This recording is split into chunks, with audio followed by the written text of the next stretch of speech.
guys, welcome. What's going on? So some quick housekeeping at Dogo Argentino USA. I am going to do a little historic document reading. I think it's super important to at least be aware of our history. And this is one of the later interesting articles that I found, and so I want to read that. And it talks about the origin of the Dogo Argentino. So before then, I want to let you know that the channel's 1-year anniversary is coming up, which is going to be October 7th. I am super pumped. That's the first day that I released a video when I decided to do the channel. And I'm really excited by all the growth that we've had. I thank you so much for your wonderful and warm, supportive comments. I hope I've helped lots of you with information every week at Dogo Argentino USA, because dogos are fantastic. And just on a personal note, I'm really excited to share that my older female bitch, Serena, is coming into heat. Say you're waiting for late spay and you've just never had a female come into heat. One of the first signs is a swollen vulva, and it becomes hooded. And this is the only thing that I can think of. It's like a croissant with an Ecuadorian rosebud in the middle, because Ecuadorian roses are so large. That's what it kind of looks like to me. So that's one of your first signs. If you want another video more in depth, let me know in the comments below. Please allow me to apologize in advance. I do not speak Spanish well, and I know I have mispronounced many names throughout this reading, but I hope that you will find the information useful despite my poor Spanish. In this article entitled The True History of the Dogo Argentino by Augustin Norez-Martinez was published in 1978 in the Clarinet Journal. A brief history of the Dogo Argentino. It was year 1925. My brother Antonio and I had yet to reach our 18th birthday. He was a year older than me. And by that time we were both absorbed by a true passion for dogs of all breeds, passion which was to remain constant through our entire lives, since so it was till his untimely death, and so it will be, God willing, till the upcoming of my own. I've expressed to my own people my last will, which is to die with a Dogo Argentino under my bed, having my grave where my bones will lie in the solitude of the Andes, covered just with a rough cross and the vigilant figure of a Dogo guarding my sleep. They have shared with me every instant of my troubled life, and it is my desire that they accompany me in my final resting place. That passion we had since childhood took us to translate, dictionary in hand, the book Notre Ami le Chien, that wonderful source of dog breeding knowledge to which we must all resort when we want to learn about the origin of any European breed. Literally wonder, which my father had in his bookcase, and I keep as a precious and inherited treasure among the many hundreds of books relating to the topic that I still have and consult.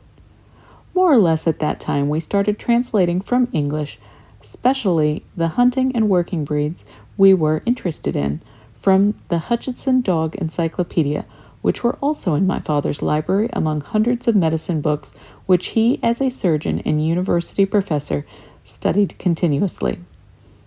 Our love of dogs was so great that during the summers in Santa Isabel, our villa, we managed to borrow, feed, and heal the appallingly skinny dogs from workers who went to harvest the crops throughout the region. During those months, we dedicated ourselves to healing the animals' wounds, cleaning them out of bugs, fattening them, and at the end of the season, when their masters returned from the harvest, we gave them back their dogs in such a fine condition that, had they a pedigree of any kind, they could have been exhibited in a dog show.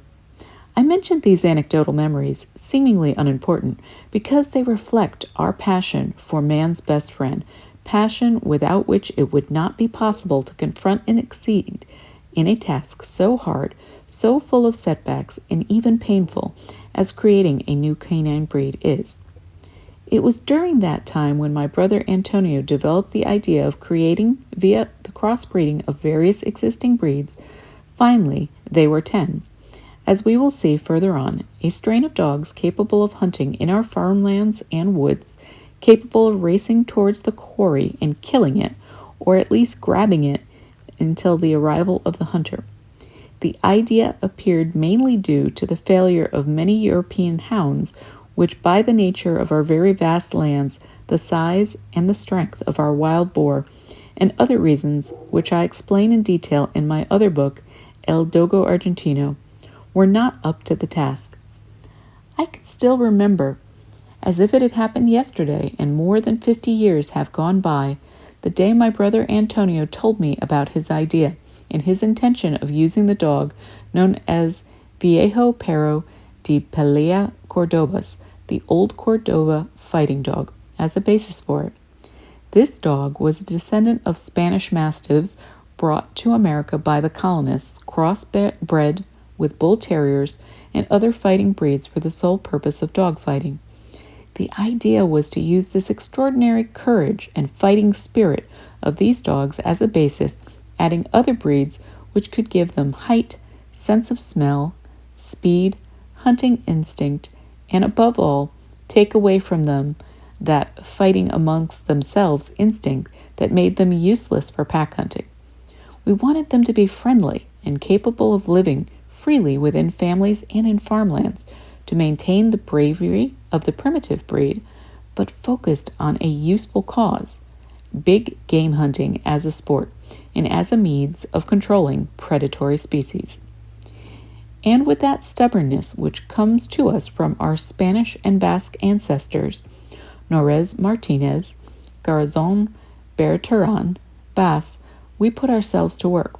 And I say we without false modesty, since from the very first day I was at his side, helping in everything and fully identified with the goal he had traced for ourselves, creating a dog useful to man from the basis of those poor Cordova fighting dogs, those ferocious beasts, centered for life to yoke and chain imprisonment, and to the painful dilemma of having to kill or be killed.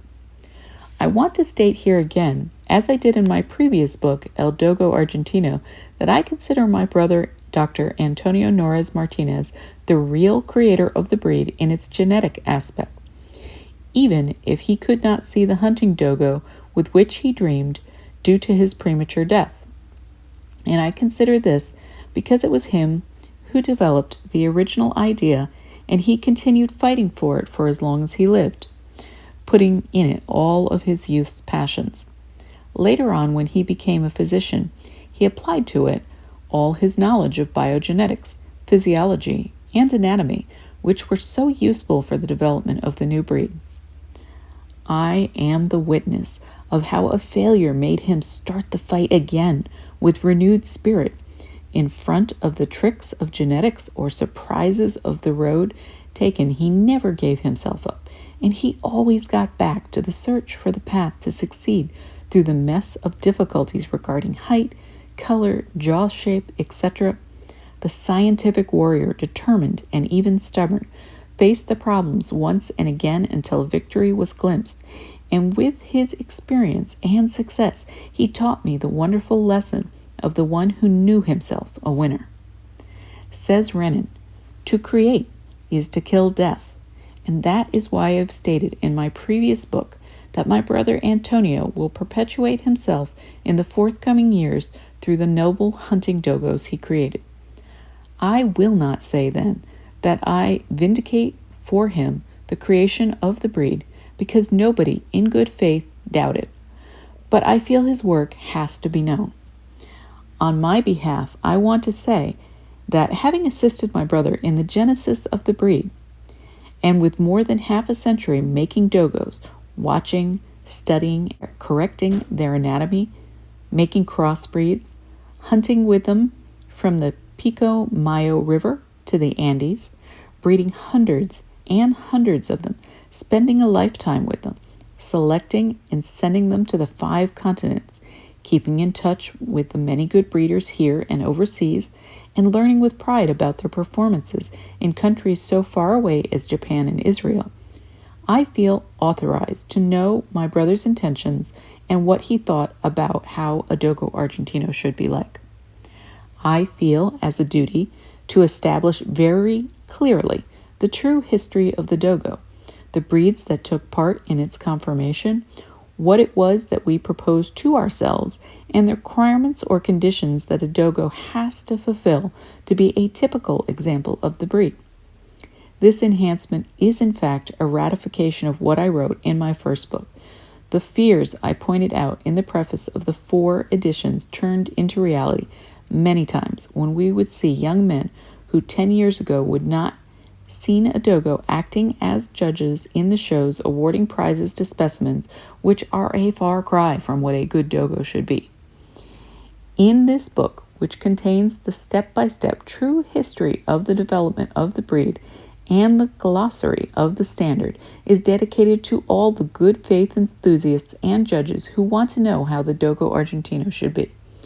For the others, those who crossbred dogos with bull terriers to make them smaller and fighters among themselves, this book is not intended, but I offer you a piece of advice.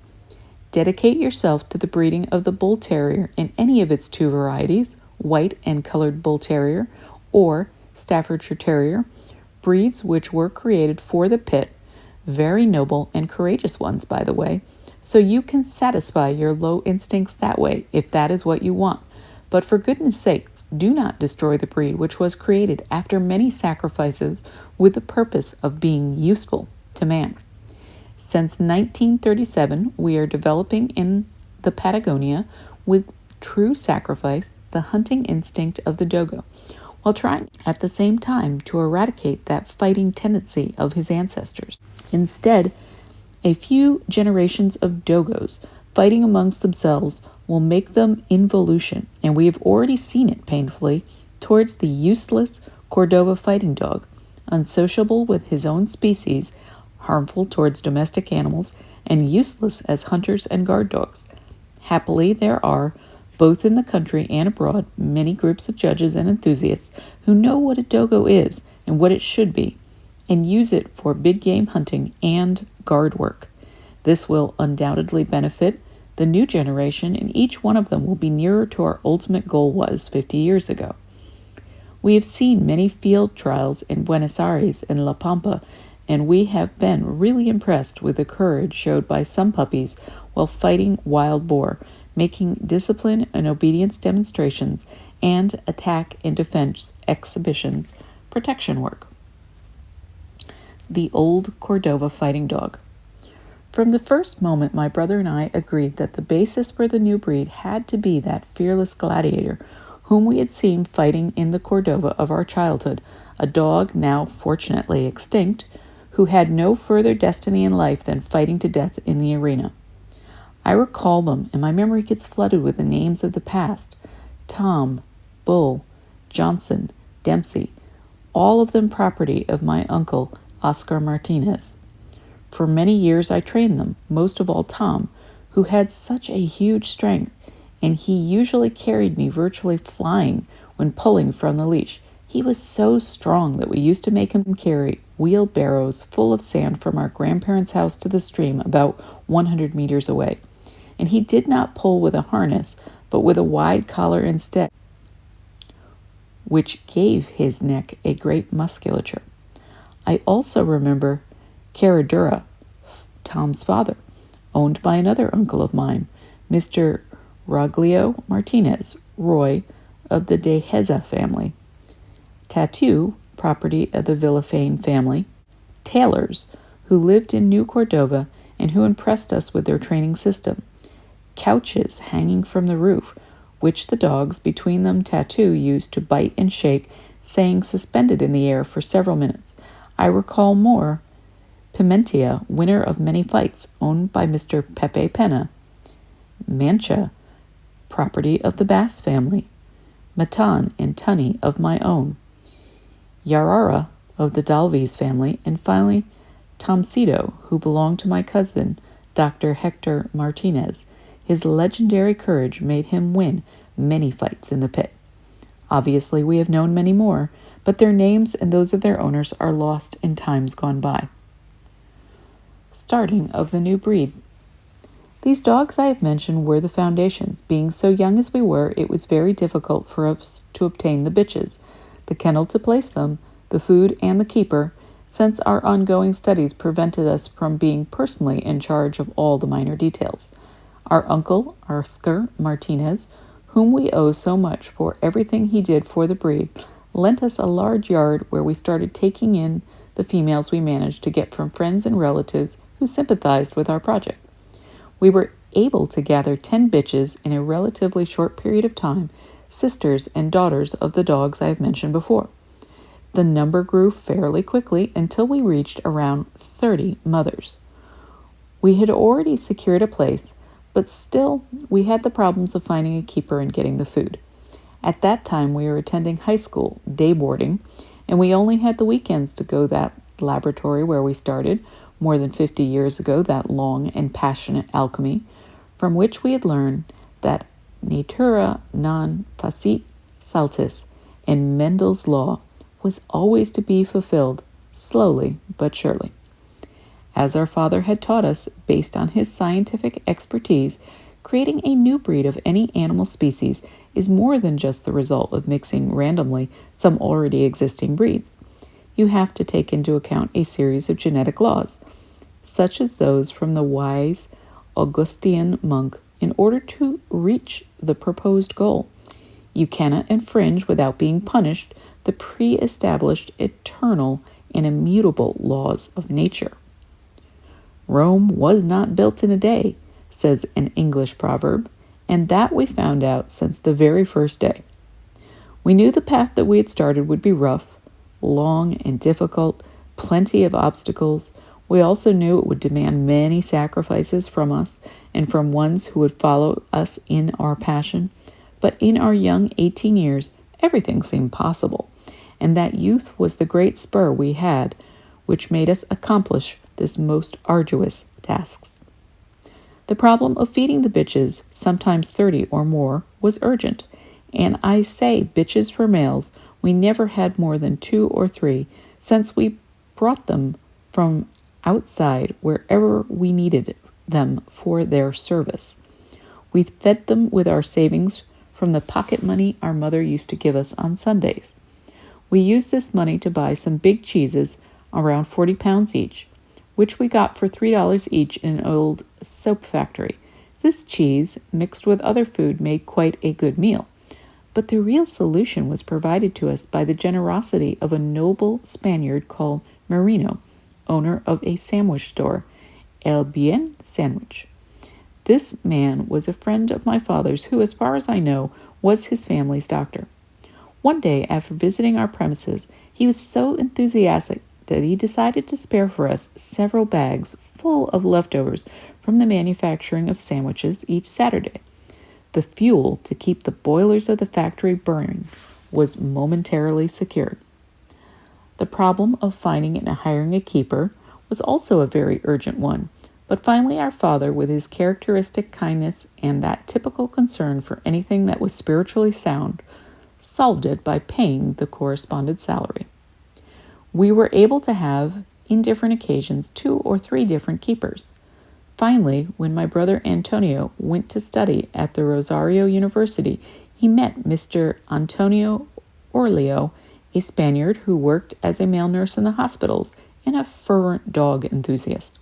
While my brother was away, I had to manage the kennel by myself. When he finally returned home, he brought Mr. Aurelio with himself, and he started working as our kennel's keeper.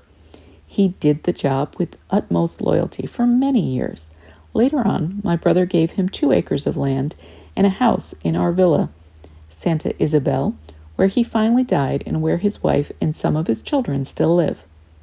This constitutes, to the best of my knowledge, a brief account of the way the breed started and of how we managed to solve, despite being so young, the 3 biggest problems we encountered while trying to make my brother Antonio's dream come true: the place for the experiment, the people in charge, and the food for the mother and their litters. Breeds that took part of the foundation of the Dogo Argentino. Now, the big problem arose: which breeds would we select and put inside the melting pot where the miracle of a new hunting breed had to be produced? Childhood's dream, which was to become real only after many years of hard-fought battle, where the Dogo Argentino was finally accepted as a breed by the Sociedad Rural and the Federación Cinológica Argentina in 1964, and a year later by the Federación Cinológica Internacional, Belgium, also the Kennel Club Argentina in 1973, and all the institutions with international jurisdiction which adhered to the latter. While we were studying the different breeds which appealed to us as the most appropriate for our purposes, we were impressed, almost from the outset, by the Irish Wolfhound. Everything we read regarding his great size, strength, speed, and courage to fight wolves caught our attention, especially in a book, Chien à loups irlandais, which I read for the first time William Shakespeare's poem in its French version. I translated the English version to Spanish many years later. We were vividly impressed by that which he said. En vérité, si était un chien sans père, la fure de toute sa race. Si fidèle, si brave, un agneau à la maison, un lion à la chasse. Unfortunately, after multiple searches, we had to give up momentarily as there was not one single specimen in the country. Even today, the only specimens available here are the descendants of the ones I brought from USA and Canada many years later when I came back from my position as Argentine ambassador before the latter. Lately, I have been informed that a male specimen has been introduced from England by the Argentine ambassador before that country, Manuel de Anchorena. They are very expensive indeed. Some years ago, Dr. Hugo Miguel Armbida brought me from England an excellent female specimen who died in Esquel without having puppies. Then my brother decided on the Great Dane, or German Dog, for his great size, the Pointer for his nose, the English Bulldog and the Bull Terrier for their courage and jaw, the Dog de Bordeaux and the Boxer for their courage too, and also their intelligence and head shape, the Pyrenean Mastiff, huge mountain dog for his size, white color, rusticity, and good nose. There were also no specimens of the latter breed in the country until I managed to import a couple years later. In what refers to the giant Irish Wolfhound, the tallest dog in the world, which constituted, due to all we had read, a golden dream for my brother and me, we were only able to use him much later on, when life put itself and put me in the position of being able to import them, as I stated above. However, in 1938 or 39, I got a crossbred between the Irish and the Great Dane, which I covered some transitional dogos in Esquel and later in Cordova. In order to make things clear, we are going to deal separately with the breeds in particular. Bull Mastiff, Boxer, Mastiff, and Bulldog. Those were the breeds that had shaped the old Cordova fighting dog. That was the conclusion to which Antonio and I arrived after talking for hours with the Criollos and Spanish descendants who roamed around dogfights and pits. The Mastiffs had been brought by the Spaniards, who liked and encouraged dogfights on the previous century and even earlier. Proof of this lies on the fact that they were used in America's conquest to pursue the Indians and in the Conquest War. In USA, Cuba, and Brazil, they were used until the last century for the hunting of slaves who tried to find their path for freedom. In that respect, Dr. Jose Antonio Gomez, history and philosophy professor at the University of Buenos Aires, La Plata, and Mar del Plata, stated in his book Apuntes de Historia Americanista, another great advantage for the conquerors were the dogs. Unknown to the Indians in what referred to size and ferocity, some dogs wrote pages of victories and horror. In the entry of Cortez, writes Sahagun, the hounds they brought produced great fear. They were big, with their mouths open, tongues pending, spiked collars, and they scared everyone who saw them. The names of the most famous of them, Bersarulo, Lencio, Bruto, were preserved by the chroniclers and some of their feats narrated as extraordinary things. That is why they earned salary, and sometimes even more than the halberdier, be it for their intelligence or their ferocity. In the chronicles, they were referred to as the Hounds or Aleuts. During some time I investigated trying to get a true idea of the dog of the Spaniards brought for the conquest and which scared the Indians so much. The mystery, which bothered me for many years, was solved by some Italian manuscripts from 1445 and later, which, amidst images of war, an Aleut dog was depicted, equipped with a special harness and a backpack full of fire. This dog was released in full rage against the cavalry. The shape and detail of this Aleut dog are coincidental in every bit with those of the Dogo Argentino, which has been produced after multiple crossbreeding by the passion and love of the Norez-Martinez family. So you could say that genetically, it has been possible to reconstruct a type of dog that was thought to be extinct. So there is no doubt that the Mastiff existed in our country, and by extension in Cordova, since the times of the colonies, and this has been established by a reputable historian. The Boxer, Bull Terrier, and English Bulldog mixed in their blood at the end of the past century and the beginning of the actual one. When we started the mix to shape the new dog of these three breeds, Boxer, Bull Terrier, and Bulldog, were pretty common in Cordova, and it was easy for us to get some pure specimens to put inside the test tube. I remember one Bull Terrier called Centauro, whom the Major Sebastian Baltazar had brought from La Plata. As he had to travel to Uruguay in 1930 for political reasons, his wife gave me the dog, who stayed definitively in our hands. He serviced several bitches in our kennel. Mrs. Fanny Howard Baltazar always kept in touch with us by mail, since she loved that dog very much. Centauro had an athletic build, and he was much taller than the Bull Terriers we see today. My brother managed to get another Bull Terrier we called Donkey, whose pedigree name was Don Quixote de la Mancha. We used him in different times for stud services in our kennel. There was also some blood infusion from a deaf Bull Terrier whom we used due to his extraordinary bravery, but the disastrous consequences of this have troubled us for many years. Several boxers serviced female crossbreds between old Cordova fighting dogs and pointers, Danes, bulldogs, or bull terriers. I particularly remember one, very brave, owned by our relative, Dr. Juan C. Cafarita, Jr., who came to live with us when his parents went to Buenos Aires due to political duties. Dr. Cafarata had the dog living in his grandmother's yard, and he made him fight. Since he was so courageous, we used him in the breeding process.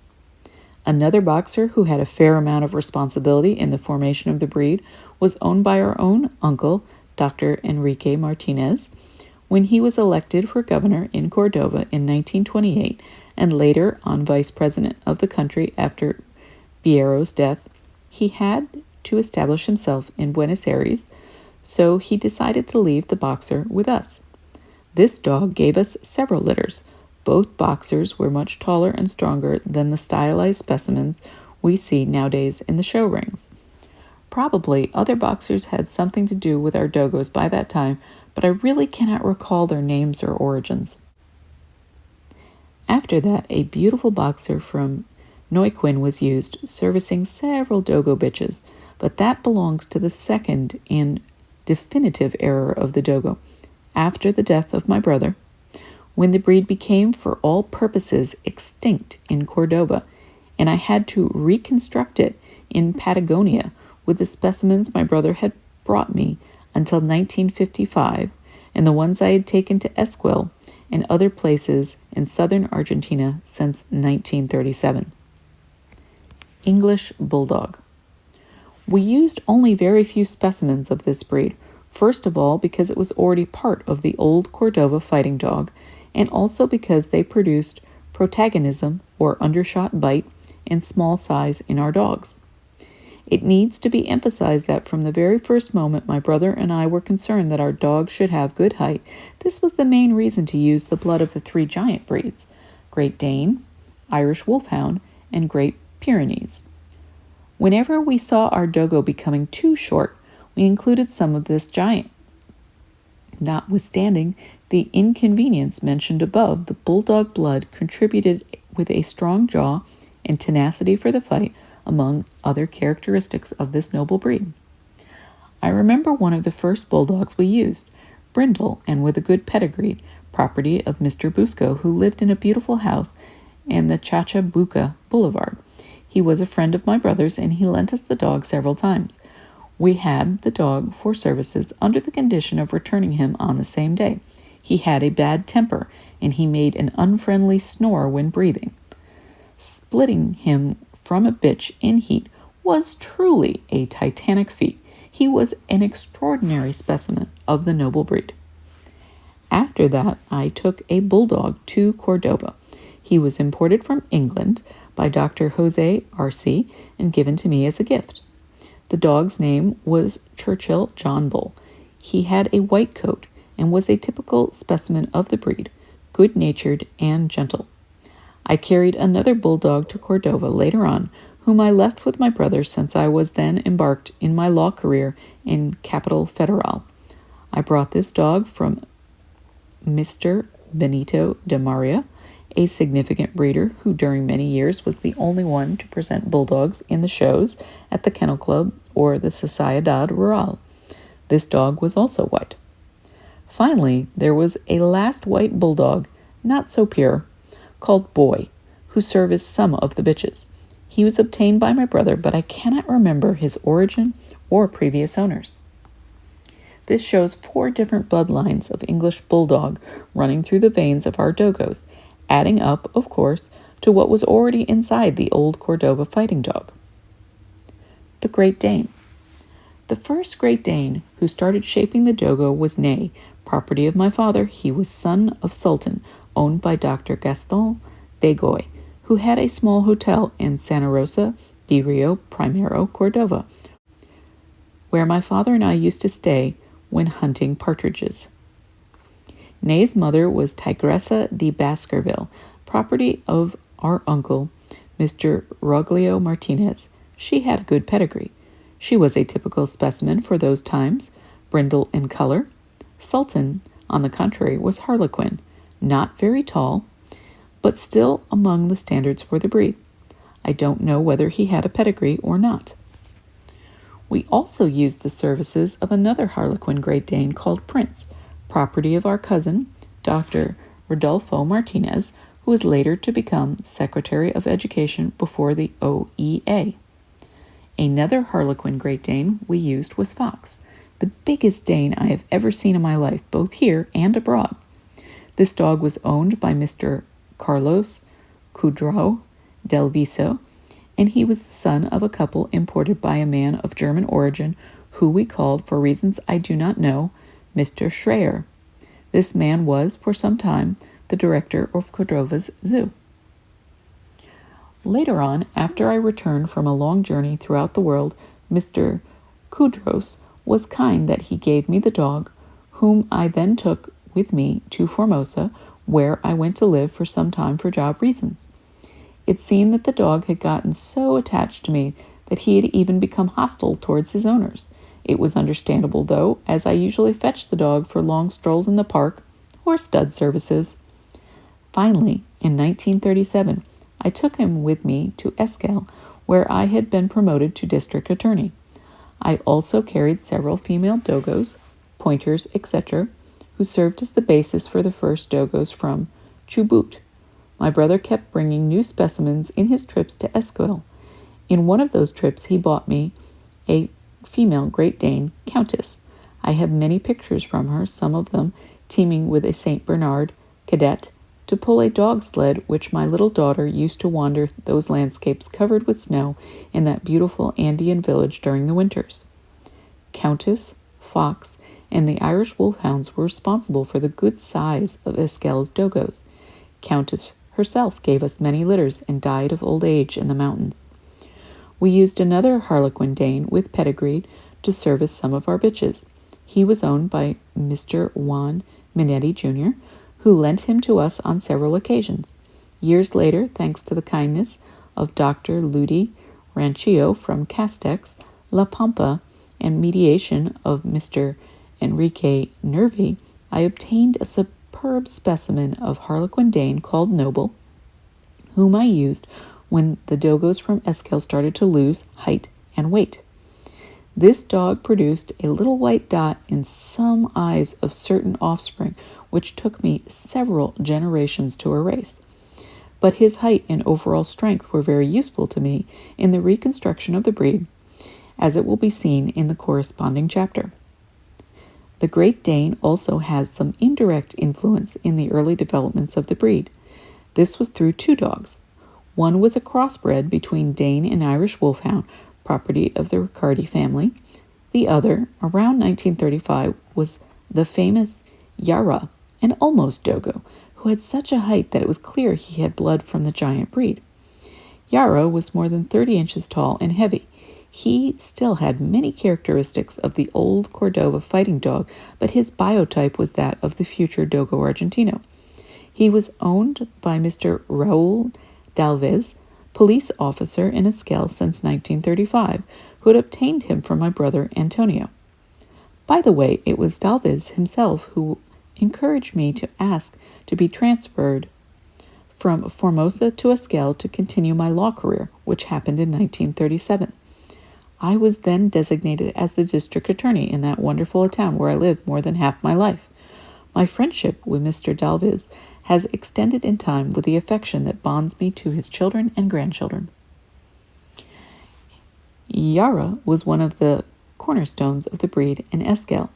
In this way, I pay homage to that great wild boar hunter who had such extraordinary powers, height, weight, and stamina, strengthened by long runs through mountains and valleys. He serviced many of our bitches, among them Ibote, Bugatti, Nata, Paloma. He died very old in Rawson and is buried in a place where the police headquarters now stand. Pointer. One of the first pointers we put in this breed was Zouk de Turagas, imported from France by engineer Miguel Armabide around 1927 jointly with a female called Hitipi de Saint Fargo. Armabide gave them as a gift to my father, of whom he was a friend. He was also friend to us, a gentleman in sport and in life, legendary figure in Cordova, of whom I keep the best of memories. He joined us in a memorable partridge hunting journeys in the fields of Cordova, south of Santiago del Estero and Santa Fe. Those pointers, who had cost him a real fortune, brought with themselves the titles of the French and European champions, both in structure and in work. I myself hunted with Xantippe for several years. In this breed, we also use the stud services of Crack, a white and chocolate pointer, son of the former couple, belonging to Armabide, as well as Champion Black and White and Cup, white and chocolate, with whom my father and some brothers hunted for many years. These dogs were registered in the Society Rural Argentina, after which Dr. Raphael Magnelli Ferrari, a known pointer man who did very much for the breed, traded with my father a son of the aforementioned couple for a puppy, son of Dados, Pagal, and Mora, two dogs imported by him. That puppy was introduced by us in the breeding process, and years later, Dr. Manelli Ferrari, who was the founder of the magazine De La Dosa Cazadora, which later evolved into the magazine La Diana, gave my father a son of Eau de Grand Charmant, a French champion pointer imported by him, and with my brother we also utilized this new pointer bloodline to introduce in our melting pot. Much later on, we used blood from a nearly all-white pointer that I got from Mr. Julio Alberto, who sent it to me as a gift to Esquel.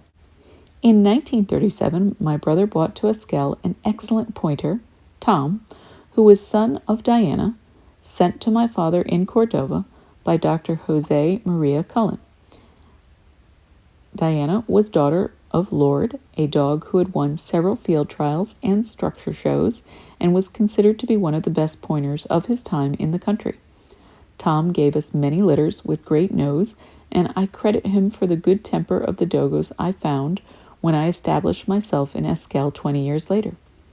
These dogs, in spite of my continuous traveling to Esquel and all my contacts, were the result of natural selection, enforced by hard work in the mountains, hostile climates, the hard and cruel life they faced, the snow and icy water rivers which they swam across, the fangs of the wild boar, and the claws of the puma.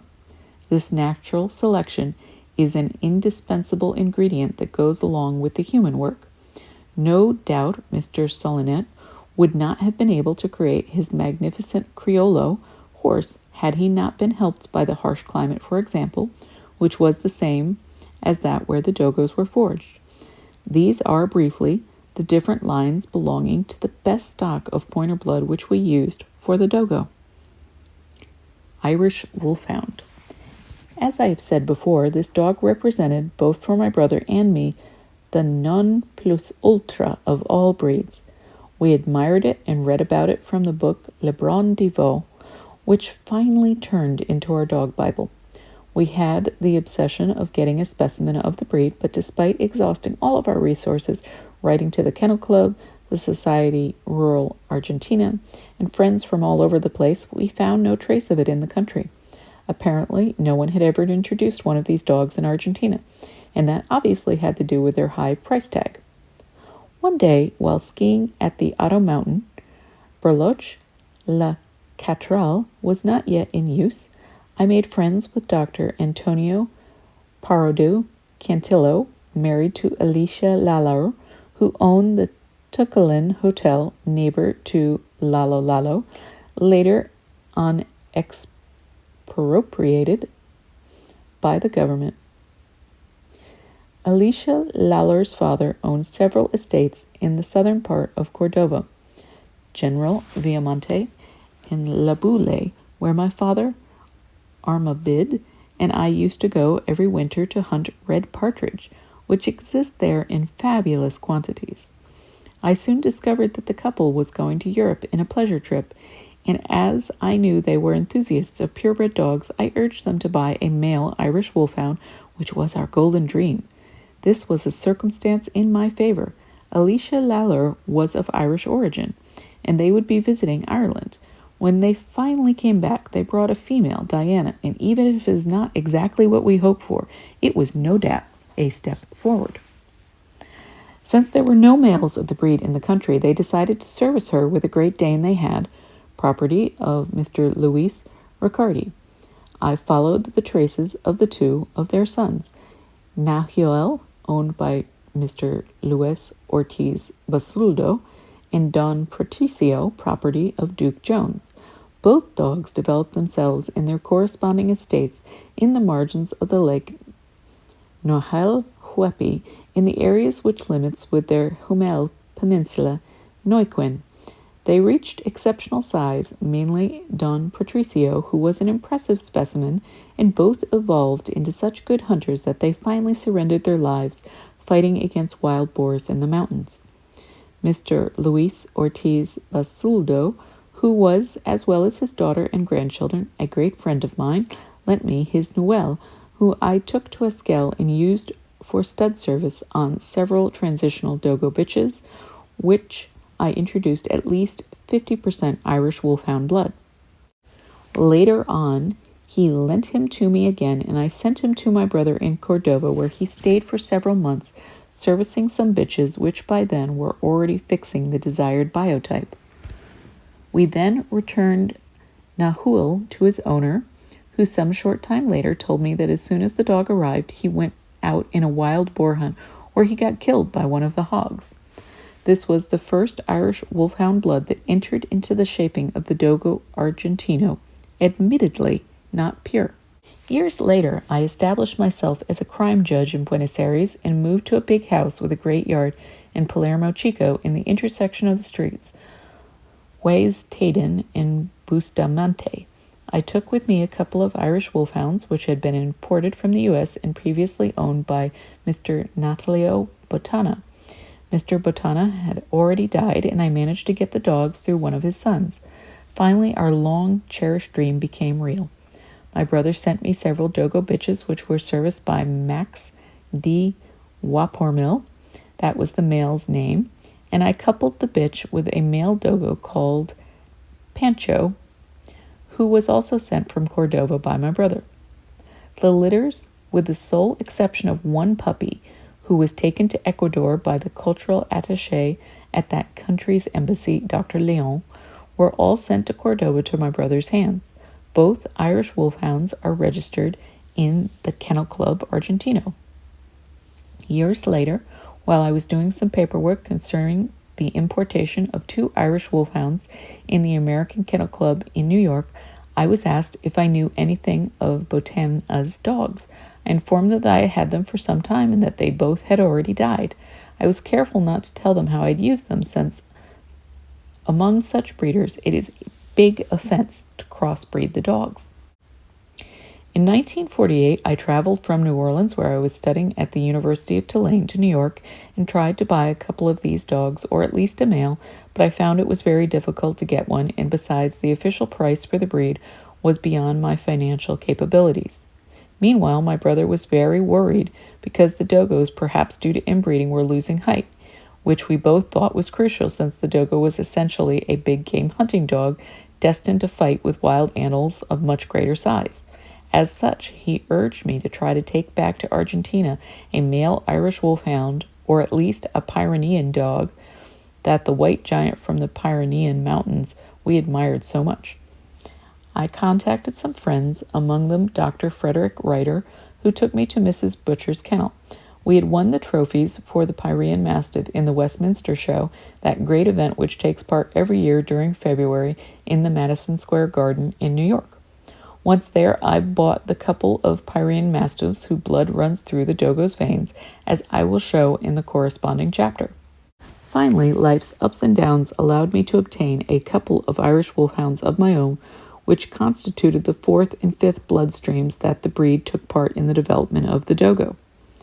Destiny made me abandon for some years my judiciary career, and I resigned my position as president of the Federal Court of Appeals in the Capital Federal to hold as Argentina's ambassador in Canada.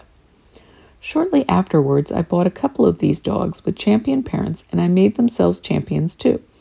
The male Gerlert of Tipperary was proclaimed international champion, since he became America and Canadian champion.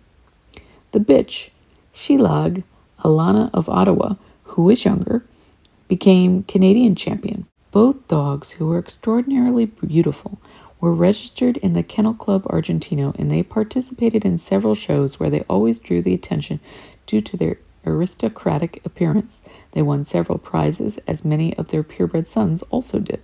Some of their descendants are still wandering the Patagonia. At the end of this chapter, I show data taken from the Harp and the Hound, official magazine of the Irish Wolfhound Club of America, which testifies for the quality of the 2 specimens I imported. Gellert serviced several bitches in Cordova, where I stayed for a year when back from Canada, and when I established myself in Santa Rosa, I took them with me. They finally ended their days in Esquivel, servicing other Dogo bitches. Their pure offspring showed good results when hunting guanchos and nandu, which is also known as the American ostrich. They were not good for wild boar, puma, and red fox, for the reasons I state in the detail in the first chapter of my previous book about our Dogos. In 1952, Volume 3, Number 2, spring issue of the Harp and Hound magazine, page 48, under the heading Harpings, there is an article written by Mrs. Margot L. Fess, where she speaks about the dogs I bought in the U.S. and took to Canada in the following words. The 2 hounds acquired by Argentina's ambassador in Canada are Gellert of Tipperary, son of American champion Sailikity of Ambleside, and the female champion Raytheon Lauren of Ambleside, and Sheila Alana of Ottawa, daughter of champion Corona of Enfelkarn.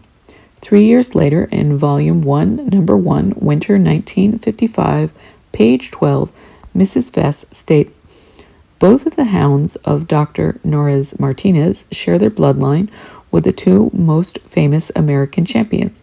The international champion Gillard of Tipperary is littermate of female champion Tracy Lee of Ambleside, who was elected Hound of the Year, twice Best in Show and Best Irish Wolfhound, and the last specialty show, all of it in 1954. Shalag Alana of Ottawa is the littermate of champion Macalacuti, who has been elected Best of Breed in the last 3 shows in the Madison Square Garden. This means to say that both Irish Wolfhounds whose blood took part in the development of our Dogo Argentino are not only sons of champions and champions themselves, but they also have littermates which became the best dogs in the U.S. This certifies our determination to use, in every breed, the best possible bloodlines regardless of trouble or expense." Dog de Bordeaux. This breed has also caught our attention, and after reading its description and that of their qualities, we decided to introduce it in our creation. The problem was, as usual, finding them in Argentina. Luck helped us once more. My father had an estate in Falda di Carmen near Alta Gracia, a property I inherited many years later when he died. The man in charge of it was a Pole called Nicholas Milkovich, who was, by that time, lived alone in a small house inside the estate. He was a refugee from World War I, and his family had stayed in Europe. Some years later, my father managed to bring them to Argentina through official negotiations. During partridge season, we used to go hunting every Sunday. Birds seemed endless at those times. On one of the occasions, we arrived rather early, and when we reached Mr. Nicola's house, we saw a dead adult puma hanging from a carbo tree near the watermill. Nearby, lying under the sun, we saw a pair of fairly big dogs with huge heads and traces of recent fights, like skin tears and bloodstains. We walked promptly to our father, asking him if he knew which breed the dogs were, to which, without hesitation, he answered that they had to be dogs de Bordeaux, since they were identical to the ones he had seen in Europe, and especially in France at dog shows and in family houses as guard dogs. As soon as we returned to Cordoba, we looked up for information in our books. That search convinced us that our father was right, since the paragraph in the article was an exact reproduction of those 2 dogs, especially the very typical heads. It goes without saying that the following Sunday, as soon as we arrived to the ranch, we asked Mr. Nicholas for a puppy, which we were soon able to take home, since the bitch was by then pregnant. We took him to our villa, Santa Isabel. Once there, my father named him Kaiser and used him as a guard dog for many years. We also took him to our yard on several occasions for stud service on our incipient Dogo bitches. Mr. Nicholas also had a seemingly pure bulldog terrier or old Cordova fighting female dog who was always on the leash as she was aggressive towards domestic animals. We also serviced her with the dog de Bordeaux, and then we took a male puppy which we later used for our purposes. Afterwards, during my trips abroad, especially in France, when I had the chance to see so many dogs de Bordeaux, I became convinced that those specimens were almost pure, even if I cannot determine whether they had pedigrees or not. What they told us was that they had been obtained from a Frenchman who lived in Alta Gracia for some time and who had bought them from Buenos Aires. Apparently, when he left Alta Gracia, he gave them to Mr. Nicholas. A few years ago, I had the pleasure of seeing in Paris, in Place Pigalle, an old man walking every afternoon with a beautiful specimen of this breed, which reminded me of our Kaiser, whom my father loved so much. The dog de Bordeaux gave us good heads and strong jaws as well as good height, but they also transmitted a yellowish tinge on the coat, very difficult to eradicate, due to which my brother used them conservatively in stud service. But there can be no doubt that this breed has contributed to the development of the Dogo Argentino. Pyrenean Mastiff. As I have stated in a previous chapter, when I failed to bring from the U.S. an Irish Wolfhound, I met Mrs. Marjorie Butcher and brought from her 2 beautiful purebred Pyrenean Mastiff puppies from champion parents. They were named Cote de Nege van du Nord and Cote de Nege Pavan, but we decided to call them Napoleon and Josefina for the sake of simplicity. I brought them with me when I came back to the country, and I registered them at the Kennel Club Argentino, which means they were the first specimens of the breed arriving to Argentina. We liked them very much because of their excellent nose, size, temper, and rusticity. Regarding their smell sense, I recall an episode we witnessed which made my brother Antonio a great enthusiast of these mastiffs. We were walking from our parents' house to our own, which I was building 1 kilometer away in our villa Santa Isabel. Napoleon was with us. Suddenly the dog started sniffing like a pointer, or setter, behind the partridge, and then he began running toward a group of fruit trees. We thought it might be a hare, but a few seconds after losing sight of the dog amidst the trees and pastures, we heard him barking and also some human screams. We ran and found a young man cornered by the mastiff against a peach tree, trying to fend off the dog with a sack half full with the product of his theft, begging us to call the animal back. Fortunately, he had not been bitten yet. Of course, we let him off with his peaches, not without telling him the next time he wanted some, he might better ask for them, since we always used to give fruit to all the kids who went to our house daily. One of the sweetest memories I recall from my childhood is that my mother giving out fruit among the poor people of our neighborhoods. Back to the subject. We serviced many of our transitional Dogo bitches with that Pyrenean Mastiff. By that time, we had already left the yard our uncle had lent us, and we had established the kennel in my father's estate in the southwest part of Santa Isabel. We called it Puesto de Ada, in reference to a workman who had been living there in times gone by. After servicing several bitches and rendering us excellent litters, the male mastiff died. The mastiff bish passed away a year before. I took several descendants to La Pampa and later to Esquiel.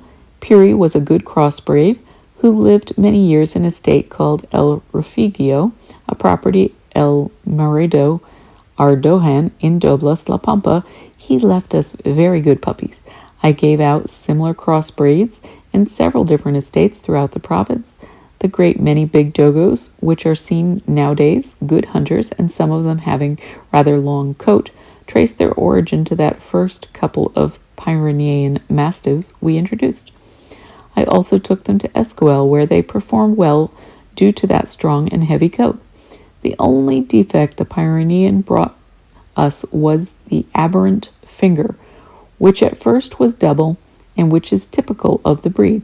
Lately, this does not happen anymore, as the new dog establishes itself and absorbs the old original breeds. The bitch also gave us offspring with dogos, so finally 2 different bloodstreams of Pyrenean Mastiff have contributed to the development of the Dogo Argentino. And the dogos finally developed. Be it because in La Pampa the European wild boar was very abundant, and our friendship with Antonio Mara, owner of Parque Luro, allowed us to hunt as if it were our own private land, be it because in Cordova the wild boar never existed, be it because Antonio became discouraged when he saw that neither friends nor families nor even his sons showed any interest in the new breed, or be it because he foreboded his early incoming death. The truth is that my brother bought, between 1953 and 1956, the best adult dogos and even entire litters to my villa in Santa Rosa La Pampa. These dogs I either gave out among friends or kept for myself. Among these adult dogos, he brought me Tupac and Inca. These dogs took part in 2 public fights in the city of San Luis in 1953. Tupac with a puma and Inca with a wild boar. We had some trouble with the authorities because of an indictment for cruel acts, and in order to make the exhibition we had to change the original location, which was a theater, to a beautiful estate very near the city, property of the then captain and today Colonel Amiva Saravia. The demonstrations took part as they had been advertised through the radio and newspapers. They were sponsored by the Sociedad Rural Argentina and the Kennel Club de San Luis, and they were meant to show the efficacy of the new breed in the fight against the predatory species which by that time were decimating sheep flocks and ravaging colts and calves. By the way, Let it be said that the people of San Luis had found such a big, fierce, and courageous puma that he defeated Tupac without any doubt, and I had to take him out of the cage in order to save his life. The dog did not give up and behaved as the history of the breed demands. Inca, on the other hand, easily got a hold of the wild boar. Along with these dogs, my brother also brought me several bitches, among them Pora, Ayuha, Penca, Mahuria, Blanca, Chica, Guerrera, Aya, Yasi, Ibota, etc. From then on, I have my own book with the genealogy of the breed, which starts with Penca's litter, February 3rd, 1954, going on from parents to son. By now, there have been 1,031 puppies, counting the litter from Hucuva del Chubut and Pudu del Chubut, born July 9th of the current year.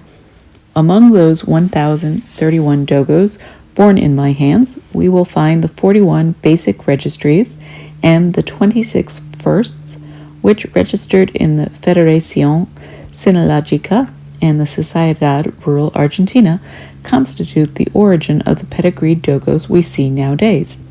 As such, during those years, I multiplied the dogos a great deal and gave them out in different estates so they could develop as hunters.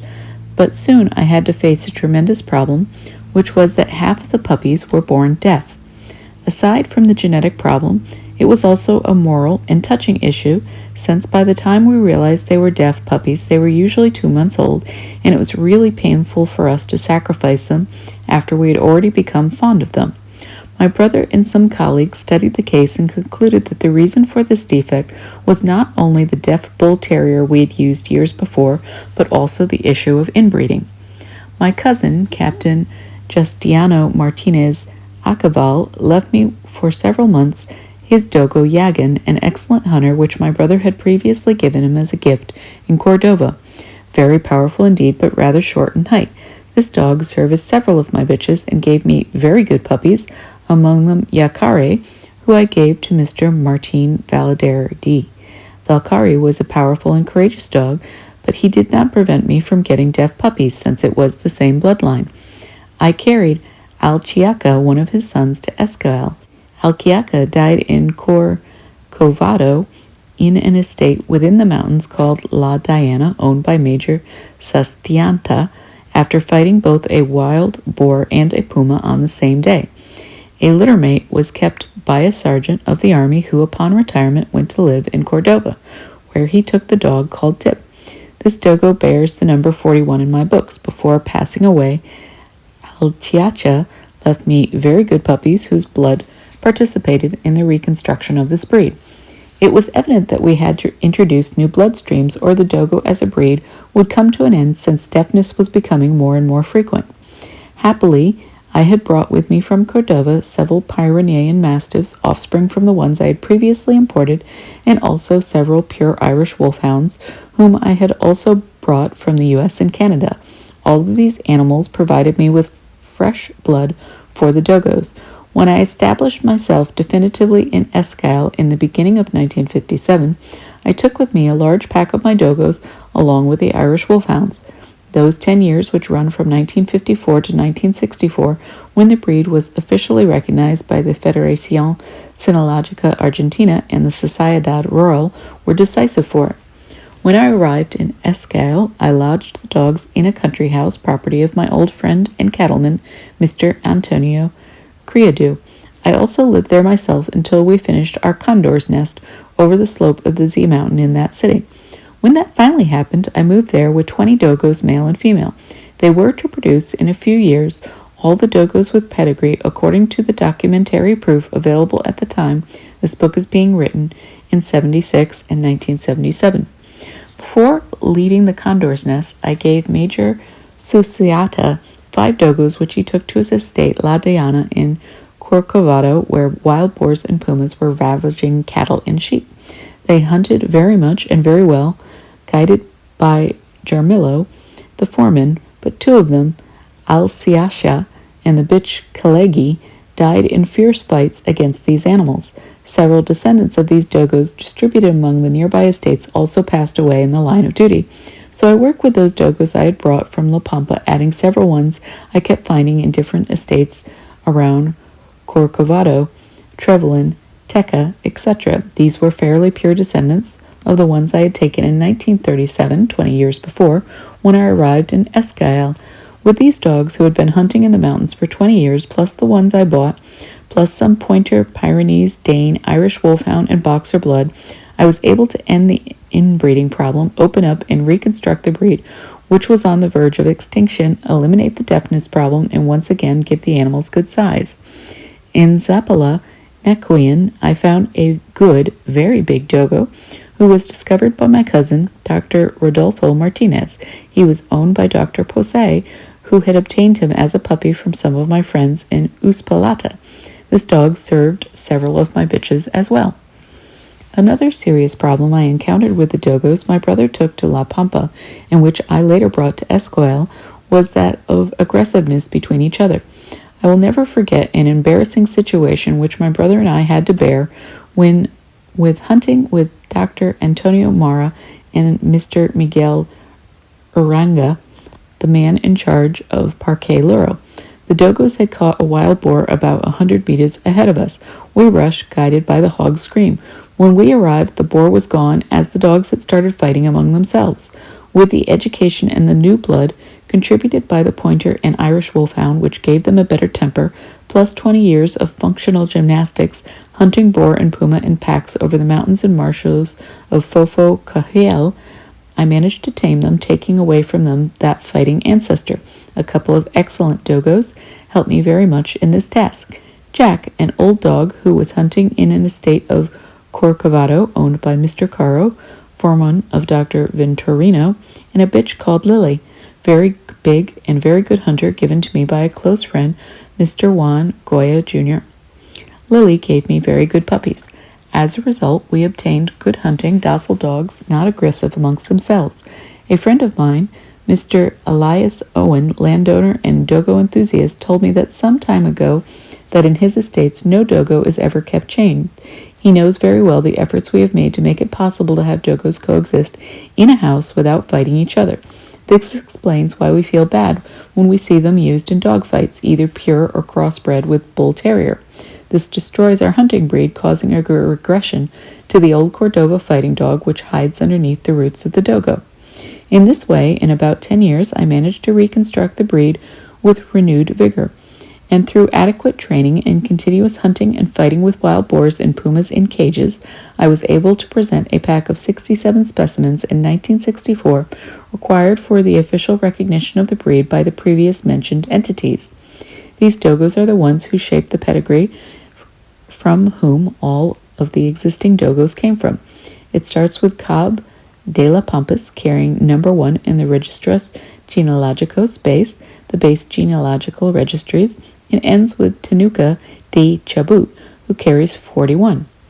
The Register Genealogicos Primaris, the genealogical registries first started with Conagen de Chabut, number 1, and ended with Fielder de Chabut, who carries number 26. The Registros Genealogicos closed with them. Then I opened the Registros Genealogicos Definitive Genealogy Registries with a litter from Mayako de Chabut, Register Provisional Temporary Entry number 8, and Barada del Chabut, Register Provisional Temporary Entry number 7, born October 3, 1969, as it is stated in the Federación Sinologica Argentina. Number 1 is that litter is Chamarucha del Chabut, number 2, Cacique del Chabut, and the two bitches Chala del Chabut and Piran del Chabut carry number 3 and 4 of the definitive registries. When I made a trip to Cordova in 1957, my brother had already died. I tried to find purebred Dogos to take south, but it was impossible since not a single specimen of the near-extinct breed could be traced. I was informed that a Mr. Villagas could have one, but by the time I was able to find him, the dog had already died. I was also told of a Mr. Meyer who had sent a puppy to La Pampa in the past through my brother Ibote. I contacted him only to find out he no longer had Dogos. As such, I returned from the trip without being able to find a single purebred dogo in all of the Cordova province, and it was evident after my brother's death that no one in Cordova had been interested in the breed. In 1961, my younger brother, Dr. Francisco Norez-Martinez, located Mr. Pacuzzi, who had a female dogo, Palma, with puppies from a male, Ana, property of Mr. Palu Passe, who was spending the summers in Tanti. He lived in Buenos Aires. My brothers got me 2 male puppies from that litter, whom I named Uturunco and Lanin. They carry number 4 and 5 in the base genealogical registries. These dogos are the only ones registered as base who do not come from Escale. Uturunco and Lanin had 3 litter mates who were also taken to Buenos Aires to the country house of a Mr. Paz. All of them died without leaving puppies. Paloma also died shortly thereafter, and Ana died in Dr. Ambide's estate in La Boule in the south of Cordova. I do not know if he left any puppies or not, but if he did, they could not have been registered since Ana was not. In this way, around 1960, the last dogos existing in Cordova disappeared. Afterwards, my brother Francisco took some dogos to Cordova. In several trips he made to visit me, and he either kept them for herself or gave them out among friends. I have in my books, among others, Guampa from my old Cabo de las Pampas and Chica, a gift from my brother Antonio. He also took Lepa, an adult bitch from Chala de Chubut, Incobi de Chubut, Nanco de Chubut, Solitario de Chubut, and Sanuco, all of them adults and several puppies from different parents. I personally took Nenqua and Tupac to Mr. Sosa Centarari, Tabari Acol, and others I cannot recall, to my nephew Patricio Busto Fierro. My own Taro de Chubut also spent several months servicing bitches. Uturunco, by now was very old, was also taken to Cordova, where his health got better with the rest and the milder climate, and he was able to produce several litters. There were also some specimens taken from Santiago de Estero. These dogs were descendant of several Escale dogos who were taken to the province by the then captain and today Lieutenant Colonel Adolfo Filippo. All of these animals, plus many others which might have come from other places due to the dogo boom, originated all of the dogos which have proliferated in that Mediterranean province. In 1961, I received a letter from Dr. Amadei Billo, which I kept in my files, telling me about his failures hunting wild boars with Great Danes and Boxers and asking me for several dogo puppies. In that way, I started my relationship with that great Rio Negro hunter. Of course, I promised him the dogs he wanted, and I did it with great pleasure since he would use them for hunting, which is the breed's specific function. In the winter of that year, 1961, I went out hunting with Bilo and my friend and breeder, Dr. Elijah Owens. We took Cobb and Chica, which were mine, and Lanin in Uturunco, property of Mr. Owens. We hunted 8 wild boars in a single afternoon. Mr. Bilo was marveled by the way the dogos hunted, and by the end of that year we gave him his first dogs, Day D. Trevelin and Della D. Owen. Shortly after, I gave him Lenga, Pampa, and other female puppies, with whom Billo started his own breeding kennel called Malal Conagen, in Mapuche tongue, Corral of the Brave. Day D. Trevelin was the dogo who died in Cochel. He was filmed by Americans and after his death mentioned by Argentine and foreign newspapers. The Secretary General of the OEA said of this dog in a letter he sent me, which I published in my book El Dogo Argentino, that he is, quote, wrapped in the shine of legend, end quote. Those dogs were sent to him from Esquel, plus several others I gave him later, produced the famous Billo dogos, which spread throughout the shores of the Negro, Colorado, Nicoin, Limay rivers, etc. Billo, who used them to hunt with many European and American hunters, and their fame expanded abroad. I have read in foreign magazines articles written by Mr. Jack Perry and others, especially the Post-Tribune, May 23, 1965, and Field and Stream, November 1967. In these they praise the Dogo Argentino in a way I have not seen in my life. It is evident that the Americans know very well the meaning of the phrase to tell to sell, whether it is a dog, a car, or a razor blade. Many couples and trios of dogos have gone from Escale to the United States, Holland, Germany, Italy, Japan, Yugoslavia, Spain, and every other country in Latin America. A few months ago, a couple made up of a bitch of my own and a male provided by the breeder Jorge Wade and his wife were sent to Israel. These two dogs have now come to San Jose de Costa Rica for 2 years due to the fact that their owners, Mr. Jonathan Bilek and his wife, have been hired to work in a cultural program. After that, they will go back to Israel. As we now know that other puppies have been exported from those nations to further countries, we also know of fellow native breeders who have already sent dogs abroad. We can say that our dogos are now spread around the world with the support provided by the recognition of the breed by the International Federation. In 1973, in a show which took place in Dortmund, West Germany, the bitch Pampa del Chibut, whom I had given to Dr. Erich Schneider-Leyer, obtained the title of Weltslegerin, that is to say, world champion. By the time this book is being printed, international champions Tilcara de Norez-Martinez and Duda del Tecara have participated in the International Dog Show in Mexico, obtaining both of them the titles of world champions, male and female, respectively. Tilcara is the son of Falcunada de Chibut and Mahuda de Chibut, both who were born and raised in Escale, and Duda de Telcara is the daughter of Tilcara de Norez-Martinez.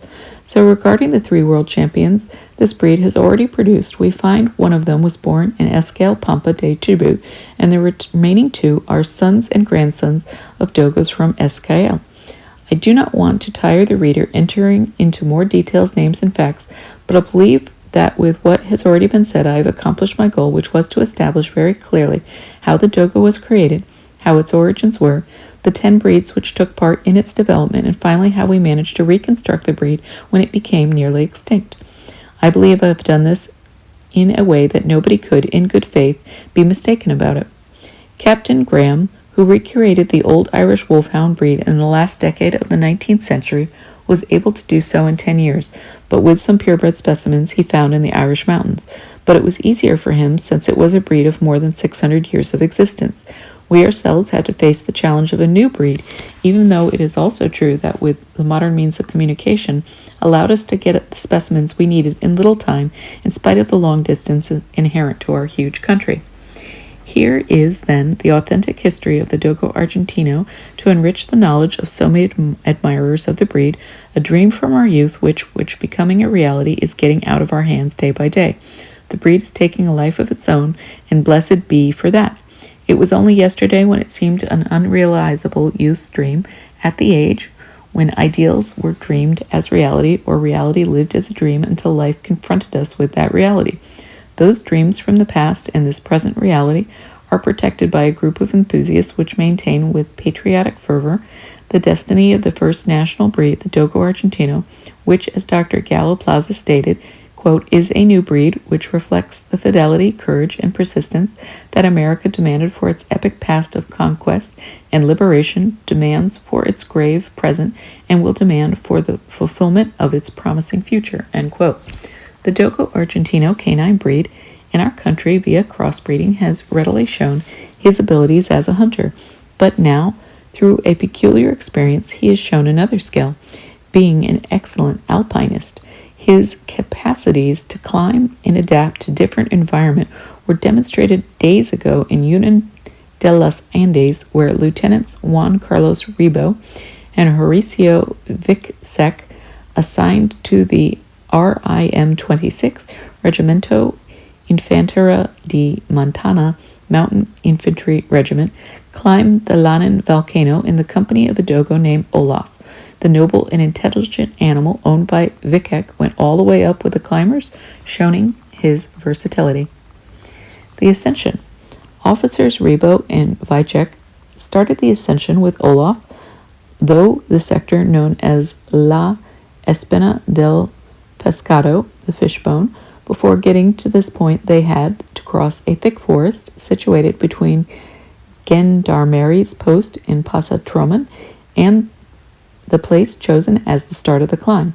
Olaf guided both of them through this section, showing unmatched tracking skills.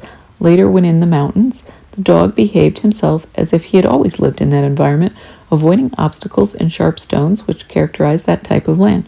It is worth mentioning to further appreciate the dog's capabilities that the trip started in complete darkness, which tested both his sight and smell senses. Some time later, the officers told the dogo stopped in his tracks in an alert position and started growling.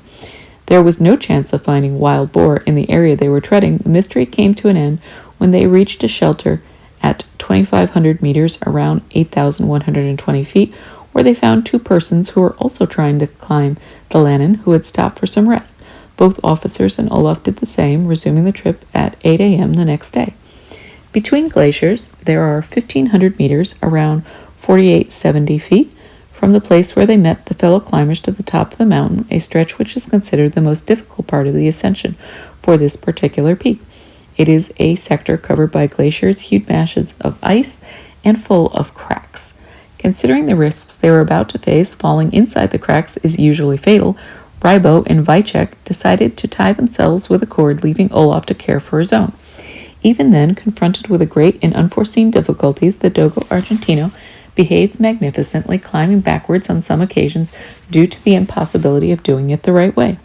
Finally, at 4:30 p.m., the day after, the brave trio, made up of 2 men and a dog, managed to reach the summit. The temperature was -20 degrees Celsius, around -20 degrees to -30 degrees Fahrenheit. Tough test for an animal accustomed to warmer climates. Olaf, however, after eating his meal, decided to jump several times as if celebrating his feat. The prize was a sip of beer, shared with his master and Officer Rybo, whom afterwards decided to start the descent. They previously examined the dog, finding that he had several cuts on his feet from which he bled slightly. Injuries notwithstanding, as soon as Olaf understood they were going down, he adapted a vigorous walking rhythm, which was followed by his human partners with due effort. They arrived at the base of the volcano at night, so once again the Dogo turned himself into a proficient guide amid the darkness until they reached Trauman's Post, front line of civilization, in an otherwise hostile environment. Conclusions. The Dogo Olaf demonstrated several remarkable aspects about himself. 1. He showed to be stronger and more versatile than an average dog. 2. He was able to march several hours without eating, since during the ascension he did not have any food at all. 3.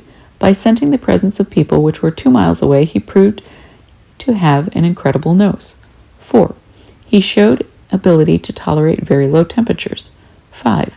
He exhibited a remarkable insensitivity to pain, walking with his 4 feet injured without uttering a complaint, proverbial characteristic of the breed. 6. Exceptional fighting spirit.